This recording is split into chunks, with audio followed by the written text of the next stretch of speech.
Eggs boil చేసుకొని పక్కన పెట్టుకోండి. ఒక పెద్ద ఉల్లిపాయ అండి ఇది, చిన్నవైతే 2 కట్ చేసుకోండి. ఒక ప్యాన్ పెట్టుకొని ఆయిల్ వేసుకొని తాలింపు గింజలు, మనం కట్ చేసి పెట్టుకున్న పెద్ద ఉల్లిపాయ ముక్కలు వేసుకొని బాగా వేయించుకోవాలి.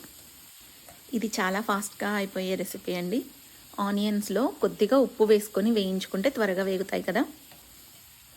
తక్కువ ఉల్లిపాయలు అయితే త్వరగా వేగిపోతాయి, ఇది ఎక్కువ ఉల్లిపాయలు కదా, సో అందుకని కొంచెం టైం పడుతుందన్నమాట. ఇవి కొద్దిగా మెత్తబడిన తర్వాత ఇందులో పచ్చిమిర్చి, కరివేపాకు వేసేసుకోండి. పచ్చిమిర్చి మీకు ఇంకా ఎక్కువ కావాలనుకున్నా కూడా యాడ్ చేసుకోవచ్చు. ఇందులో తగినంత ఉప్పు, పసుపు వేసుకొని బాగా కలుపుకోండి. కలుపుకున్న తర్వాత ఇవి మెత్తబడే వరకు వేయించుకోండి. ఇది మూత ఏం పెట్టకుండా వేయించేసుకోవచ్చు అనమాట.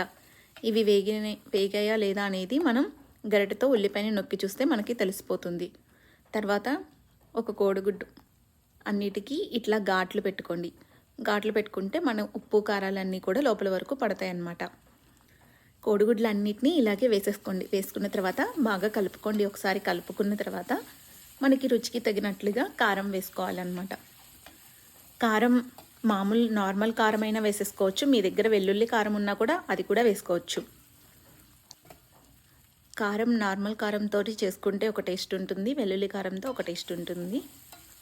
కారం వేసుకున్న తర్వాత చక్కగా కలిపేసుకొని కొద్దిసేపు మూత పెట్టేసి అలా వదిలేసేయండి. ఒక 2-3 మినిట్స్ అట్లా వేగిన తర్వాత స్టవ్ ఆఫ్ చేసుకోవడమే. అంతే అండి.